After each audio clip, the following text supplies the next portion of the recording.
And we are live. Welcome to Carcon Carne. I'm James Van Osdell. This podcast started close to 8 years ago in a car. I did interviews outside local restaurants, brew pubs, events, etc. in the car.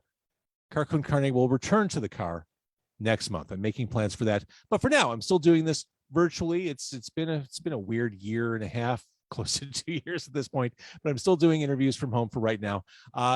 Thursday night, Nathan Graham, musician, singer-songwriter, returns to the show. Sunday, Lucky Boys Confusion joins me as they talk about their Songs from a Scene events, their 2-night event happening at Bottom Lounge. Also, as this is all going on, I'm involved with a couple other podcasts I'd like to share with you or let you know about. Music of Chicago is a weekly music show featuring nothing but independent music from the city of Chicago. New episodes hit every Friday. You can access information from the carconcarne.com page. And also the Double Door podcast. We all love Double Door. It's a historic Chicago live music entertainment venue. It will come back. It will return. Plans are underway right now to bring Double Door back to the Uptown neighborhood at Wilson and Broadway. And on a bi-weekly basis, you can hear from the co-owners of Double Door what kind of progress they're making, some Double Door history, and all the stuff that goes into rebuilding a brand and rebuilding a building. It's kind of cool behind the scenes stuff. That's the Double Door podcast. As for right now, though, this podcast is Carcon Carne, and I have with me Raul Benitez. Raul is the man responsible for the After Dark programming in the Chicago International Film Festival. Raul, awesome job. I love the fact that you're putting your muscle behind horror flicks for the International Film Festival. Thank you so much. Hey, can I make a quick comment about the Double Door? Yeah. I'm glad they're coming back. I have some great memories of that place. I also have great memories of me getting kicked out of that place. Was it warranted? Did you earn the kicking out? Maybe. It was a long time ago. I was working for another place, but yeah, no, I just wanted to throw that in there. But yeah, no, I'm super excited about the festival, and I'm excited that I was able to program for them this year. Well, horror is such a deep, rich genre. I'm unapologetically a serious horror fan, but it tends to get dismissed by the masses. Would you agree that it never quite gets its due? Yeah, no, I mean, horror and just genre film in general has kind of been mostly thought of as like B movies. Right. Especially in the 50s, there were so many, the studios wanted to make quick and dirty movies, and genre films was the easiest way to do it.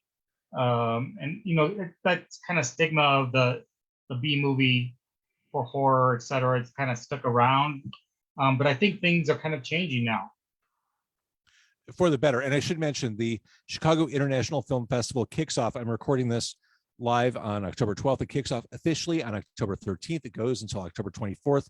It is the 57th annual CIFF, 80 films, more than 60 shorts, different tracks of programming. Specifically, we're going to zero in on After Dark.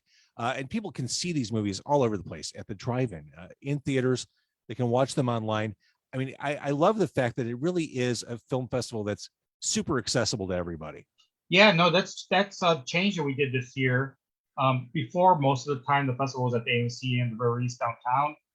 But this year, we decided to do a couple of venues. And so we added the Music Box to a venue. We added a ballroom on the south side as a venue. We added the drive-in in Pilsen as a venue this year. So we spread out a little bit this year, and I think that definitely makes the festival more accessible to people. Because not everybody, wants to go downtown, but going to the Music Box is way more easy to get to, etc. So I think overall it's good for the festival.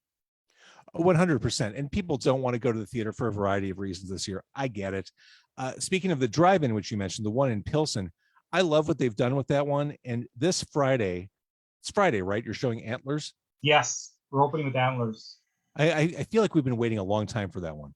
Yeah, no, Antlers has been kind of, kept getting pushed back the premiere date, and it was in limbo for a while, but finally, we'll get to see it at the theater, and they're gonna, after we show it, it's gonna get released widely, and I think now that kind of like the reviewers are finally starting to get to watch it.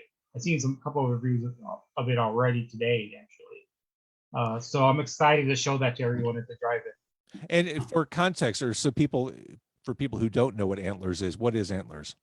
So Antlers is basically like a movie set in the Northwest, and it's based on this this like Native American myth about a creature, a man that turns into a creature, and then kind of feeds off humans. And it involves a little boy whose family gets kind of involved in it. His father gets involved in it, and it stars Carrie Russell as his teacher, and she kind of like help, trying to figure out what's going on with him.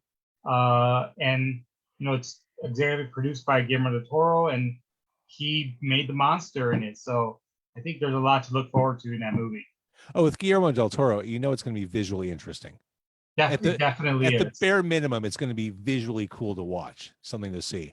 I should mention ChicagoFilmFestival.com is where you can find out information about the 57th annual festival. Again, kicks off on the 13th, which is tomorrow as we're recording this.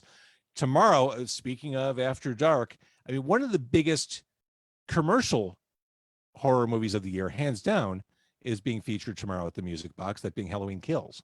Yeah, so in Halloween Kills kind of came in a little bit late in our programming, but we're not going to say no to not showing that movie. That movie's going to be huge, and there's so many fans of that series, and that's going to be tomorrow at 10 at the Music Box. We're really excited to be showing that one, and you get to watch it before it gets wide released. And you get to watch it at a really cool theater. Yeah, totally. And I think the tickets were like $10. And there's, I love the drive-in. I love, I mentioned the drive-in in Pilsen. I love the comfort and the just ease of being able to watch things at home. But there is something specifically with horror movies. There is that shared experience of being in the theater with other people, unlike any other type of movie. Maybe comedy. It is that shared experience of just reacting together and just those emotions and that energy. Yeah, definitely. One thing about genre fans and horror fans is they love to talk about what they just saw. And so I'm excited about, being at the theater and introducing these movies and then talking to people afterwards to see what they thought. I think we got a bunch of movies that are going to be, cause a lot of, chatter and debate amongst audience members. So that's one thing I'm pretty excited for, is just to talk to people afterwards about what they just watched. What's cool, one of the many things that's cool about the Chicago International Film Festival is, yeah, you could see a movie like Halloween Kills or Dune, but you also get these super independent films, shorts from all over the world in your programming, in the specific After Dark track that you're in. There's a series of shorts. It's Unexpected Terrors, and these are shorts collected from around the globe, and it's all these cool different visions, different takes on horror, some very obviously horror like zombies, some more psychological terror. And I think that is going to be something people talk about, is that series of shorts.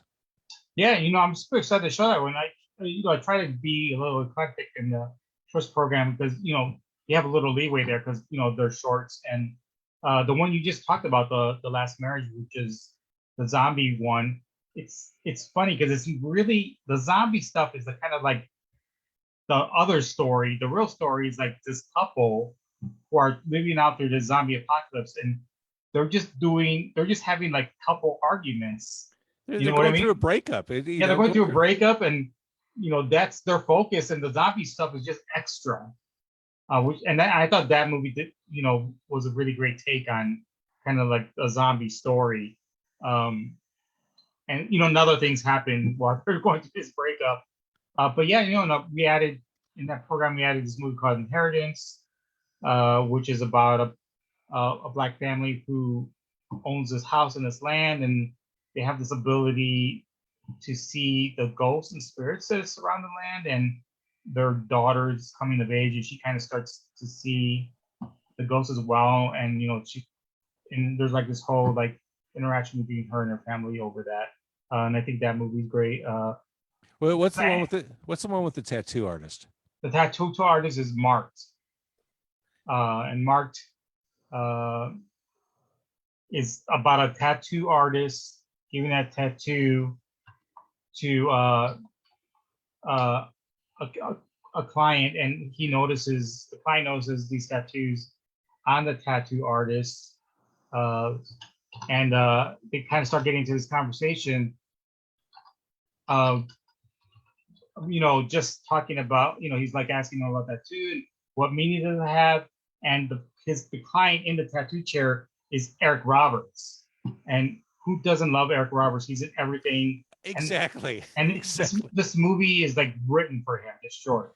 And this is psychological. Yeah, there's psychological and a thriller aspect to it, and Eric Roberts takes care of business in this short. So I'm excited for that short as well. So again, we're talking, I mean, there's so much to see. I think the hardest part about being a fan and attendee for the 57th Chicago International Film Festival is finding a way to watch everything you want to see, like get it all in. There's just, it's like this embarrassment of riches. Like, how do I accomplish all this? Do I just not work for a week? Is that what I need to do? Well, the good news about the After Dark series is most of the films are on a weekend. So they should be. So you could definitely sort of watch most of them. So there's leeway, and even at the drive-in, there's like a separation between Antlers and earlier in the day, and then later on at night there's another film. I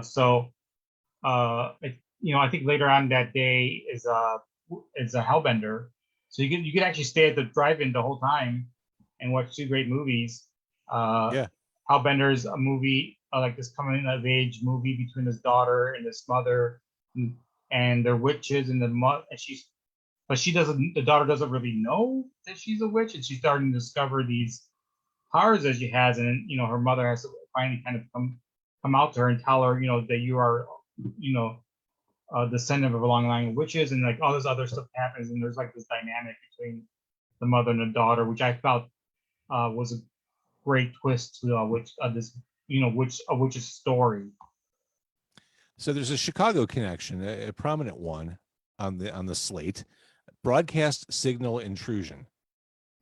Broadcast Signal Intrusion is so it follows a radio archivist in the 90s, and he's trying to investigate the two interruptions of broadcast that actually happened here in Chicago. One was the interruption of the WGN broadcast, and then the second one was during a Doctor Who episode on WTTW, which had like Matt Sedgren character in it. But both of them, the FCC believes that it was the same people, and so in the movie, this archivist he's trying to track down who did this and how they did it, and it leads him to all kinds of stuff and revelations, and that's where the Chicago connection comes to. Of all the things to jump into a horror movie. Yeah, no. Do you remember that? Of course. I totally remember that as a kid. Yeah, but what a clever and creative premise to use as a springboard for this. So yeah, definitely. And I think he did a great job of kind of like weaving this drama thriller story into this real life event. So the beta test, this is kind of a dark comedy in a way, isn't it? Yeah, beta test, I thought it was really interesting because it's a thriller, but it's about this guy, this Hollywood agent who gets a mysterious envelope, and it's this woman wanting to meet him at a hotel. The note basically says, "Come visit me for no strings anonymous sex." Yeah, exactly. And then he finds it weird, and then he ends up trying to track down where it's coming from, and he actually like looks up the envelope manufacturer to find out who ordered these envelopes, and it kind of leads up all the way down to this road of like data mining and an app, and so I thought that was appropriate for kind of the age we live in. Oh yeah, it doesn't get more timely than that. Yeah, and so it's I think it's a really interesting thriller that I think people will really enjoy, and I think this one is definitely for people that are not normally go out to see genre films. Yes. Especially ones that they never heard of. And I think this one totally kind of like hits that mark for people that are looking for something totally different. Right. And there are questions of morality. I mean, it's the kind of movie that challenges the way you think and exist as you Yeah, it watch does, it. and I think in a way, you kind of when you're watching this movie, the character you kind of hate him. He's so abrasive, but then you know he's because he's like that. When he starts investigating what's happening, what this whole like thing with the envelope and the invitation, it kind of unnerves him, and because he's one of these like abrasive agents, I think it really really unnerves him because he's not in control. Yep. And I think it kind of correlates with people not in control with just kind of technology in general. So one of the films I'm looking forward to seeing during the film festival, I've read good things about, is House of Snails. Yeah, so the House of Snails, I thought so. It's basically a werewolf tale, but it has an interesting twist, and it's about this novelist who goes to this small town, and he wants to go there to seclude himself to write his new novel. And while there, he meets all the residents, and the residents turn out to be very strange, and they're very wary of him, and they're always kind of like suspicious of what he's doing. And he runs it, hears about this myth, and uh, and he meets this woman that he kind of falls for, but she's also very strange. And it gets to the point where he kind of gets mixed up with what reality is and what he's writing about. And there's points where he thinks it's in his mind and he's writing about it, but it's real life. And it has a crazy ending, in my opinion. And so I also think The House of Snails is definitely one for people that don't look for genre films, and it's more interesting enough for them to watch. And it's not like gory or anything like that. There's a lot of like intrigue and mystery, and him trying to figure out what's going on and what's going on in this weird small town that he finds himself in. It's a gateway drug. Yeah. That's what you use to hook them in, and then you move them through the rest of the program. So the Chicago International Film Festival, again, chicagofilmfestival.com, October 13th through the 24th. Specifically, this After Dark series is so cool. You mentioned Hellbender. We talked about zombies as it pertained to the short in the Unexpected Terror shorts. The Sadness is a zombie movie. Yes, Zami's a straight up zombie movie. It's from Taiwan. When I screened this movie, it got recommended to me, so I get screened it, and I'm watching this movie, and I'm like, I gotta program this movie. This movie is so amazing, and it's like wall to wall gore, and it's almost all special effects and practical effects. It's almost all practical Cool. effects. I know what that means, but can you Yeah, explain what practical yeah, effects? practical effects is just like old school way of doing special effects and makeup, and just just like cutting off the limbs. They're using obviously they're using fake limbs, but they do it in the practical way so it looks real. It's not CGI or special effects or anything like that. And I think that like the gore and like the practical effects and like the zombie aspect of it, I think those three hit like the genre hounds funny bone because everything is there that you want. And also there were scenes in this movie when I was watching it, and I'm thinking to myself, they're not going to go there, are they? And they do go there. And then when those couple of times when they did go the way I thought they were going to go, not believing that they would, when they did, I was like, I have to program this. That's This awesome. movie it's going to be amazing. It's going to be great on the big screen. I think the soundscape of this movie is going to be pretty great. And for people that really are into the gore aspect of things, I think this movie is for them. It's like nonstop, and Relentless. it's relentless, nonstop, and it goes all the way to the end. So I'm really excited for this one to watch, not only in the theater but just to see people's reactions to it and talk about it. I mean, this is a kind of a movie that typically the festival doesn't program in the past because it's so gory, and it's not kind of like something that their normal festival goers look for. But I was like, I was like, we have to do this. We have to show this one. Hell yeah. And that's the thing. I think the perception from people outside who maybe wouldn't normally think about the Chicago International Film Festival is that, well, if it's an international film festival, it's a lot of stories of unrequited love in, like period pieces about unrequited love. I love the depth and diversity of ideas and visions that people have access to at this film festival. Yeah, no, I mean the festival, we cover a lot, from, we're opening with the French Dispatch, and we have a lot of independent films as well. So we're really excited about just the overall lineup.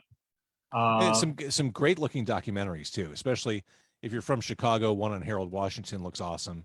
Yeah, I think that one's we're excited to show that one as well.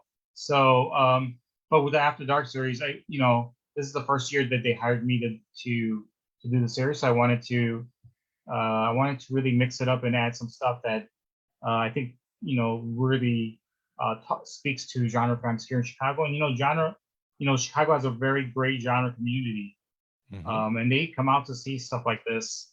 So I'm excited to see seeing this in theater with people and talking about it. That's what I was saying. That communal feeling when you go to see a horror movie. And speaking of that community, that genre community in Chicago, we've been starved for cool new things. I mean, this was, we went through 18 months of sensory privation where there wasn't any access to anything. And I was like, oh, wait, you're telling me there's a whole slate of new cool stuff that I haven't seen before, of all, kinds that appeals to all kinds of horror interests? Give me. Yes, please. Sold. I want in. Yeah, no, obviously, I'm part of the genre community here in Chicago. So, if somebody showed me this program that I didn't program and it showed me this exact, I'd be like, this is amazing. Like, this is stuff that I want to see. And, a lot of this stuff, yeah, Dune's going to be out in wide release, and, Halloween Kills is going to be out wide release, and even Hellbender. But the other stuff that you probably won't get to see again, and, like the House of Snails, you might not get a chance to see again. The Sadness, we might not see again until later on. Stuff like that. The one film that we haven't talked about was Mad God, which I feel that's animated, definitely, right? It's definitely one that you might not get a chance to see again. And that's an animated movie. So Mad God is a stop animation film by Phil Tippett. If you're not familiar with Phil Tippett, he's like this like a special effects wizard. He's been in the industry forever. He's the person that came up with the chess scene in Star Wars. Oh wow. Yes. Oh wow. That okay. is his creation. He created the ATT walkers in Star Wars. That's his creation. He worked on RoboCop. If you remember RoboCop, I can't remember the rogue robot that RoboCop fights. That's his creation. He worked on Jaws. I think he worked on Jaws. He worked on I just found out he worked on Star Troopers. Oh my God. Okay. So he's done so many iconic films, the special effects. And this film is his own creation that he had been working on for over 30 years. In fact, he had started with it so long ago that he was filming it on 35. And he finally got to finish it. The movie is mind-blowingly amazing. And it follows this character called the Assassin, and it starts with him dropping down into this crazy world. And the world is so amazing, and there's so much to look at, and everything is almost all practical effects, and models and stop animation, and I'm really, really, really super excited to see this one as well in theaters, because this is a movie you need to watch in a theater. There's just so much going on visually, and the world he created is amazing, and nothing you'll ever see before. And it's like mind blowing. Like, I was watching this, and I just couldn't believe like how amazing. This was another one of those films that I'm like, this, we need to get this movie to show people, because the world he created is so like nothing I've ever seen before, and it's all like the use of like props and dowels and stuff that he had, and around his studio, and it was a process for him to make this movie, and over the years he had volunteers to help him do the stop animation and the stop motion animation, and just the artwork and the storyboarding of it. It's just so amazing. In fact, I just interviewed him the other day, and this movie literally like mentally exhausted him. Like he actually had to go to a mental ward after he did this movie, because he put all of himself into this film. And yeah, so this is a movie that I'm excited to watch with our audience, and I'm excited to talk about them afterwards, because it'll definitely going to be something that we've never seen before. Here's the thing, Raul. I talk a lot on this podcast about the need for curation. I worry that in our present day, computerized algorithms don't always get it right, and that human touch, people who are truly passionate, who understand what their artistic passions are, I worry that there aren't enough of them out there championing stuff for us. Listening to you talk, I'm assuming anyone listening or watching gets the sense that, oh my God, this guy lives and breathes it. I trust what this guy is selling. I trust this guy's. He knows what he's talking about.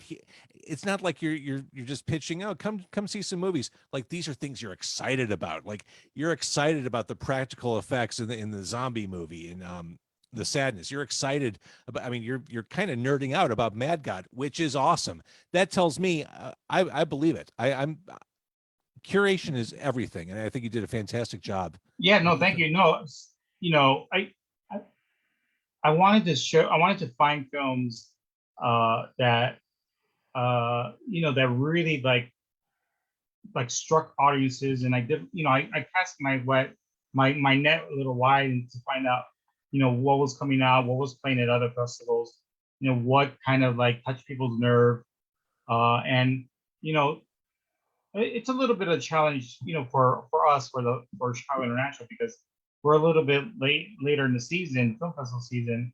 So a lot of films that I wanted to get were kind of, the release schedules before our festival. But I did find some films that fit right into our festival timeline, and I think I'm pretty excited about what we were able to get, and I'm excited to show these to people. I love it. Okay, so again, this is the After Dark programming as part of the Chicago International Film Festival, which is happening October 13th through the 24th. And again, no matter how you consume movies, whether you want to head out to the drive-in, which is awesome, or watch at home on your tablet or whatever, computer, desktop, or if you want to actually sit down in a theater like the Music Box or the AMC downtown, you have a lot of options. Lots of movies, things we haven't seen, things that you can brag about to your friends after seeing, like, oh my God, you wouldn't believe this thing I saw at the film festival this year. I love what you did this year. I've got to assume once the film festival's over on the 24th, do you start thinking about next year, like on the 25th? Yeah, oh, totally. I might take a break. And I work for other film festivals as a screener, but this is unique, and this is kind of like in my wheelhouse of genre stuff. And there's we're in an era. I think we're in an era where genre films are getting more of the limelight. Tatiana won the Palme d'Or at Cannes, and that's a body horror film. That's to me, that's amazing, because that's a prestigious film festival, and you're giving a most prestigious award to a film that's a genre film, and that's a body horror film, and I went to go see it with an audience not too long ago, and there were scenes where people were horrified, and this film is an amazing film, won in a prestigious award that they normally give to auteurs and stuff like that. So I think genre film is kind of getting re-looked at. I think genre film festivals are kind of paying more attention now. I think a lot of it has to do with Jordan Peele's two films, Get Out and Us. I think genre films and yes, genre films in the past, they had a message. I mean, RoboCop is one I always bring up, where there's like this message of gentrification in the RoboCop series. But I think now genre films like Get Out and Candyman have a message, a purposeful message behind them. For sure. And the horror story is moving forward this message that the filmmaker wants to to to take and to give to the audience. And I think that's a difference now than back in the day, where genre films were used to talk about and comment on today's world. But I think filmmakers are now looking to do that. Exactly. So I think that's a change, and I think genres kind of I think genre film is like the kind of like the it thing at the moment. And yes, we're going to still have movies like The Sadness, where it's just gore and zombies, but I think there's more movies coming out that have more of a message. And I think younger filmmakers are kind of inspired by these newer movies that like Get Out and the Candyman, and they want to give out kind of like a social message using using horror, using sci-fi, using fantasy. And I'm excited for the future. I think we're going to see some pretty amazing films, built on top of that. So I'm excited for the future of like genre in general. I love it. All right, Raul Benitez. He is the programmer of the After Dark programming for the Chicago International Film Festival. ChicagoFilmFestival.com is where you can get yourself set up to see some of these amazing movies. Raul, you stay on the line. I want to thank everyone for listening and watching, and go see some independent films this week, next week. Go support the film festival.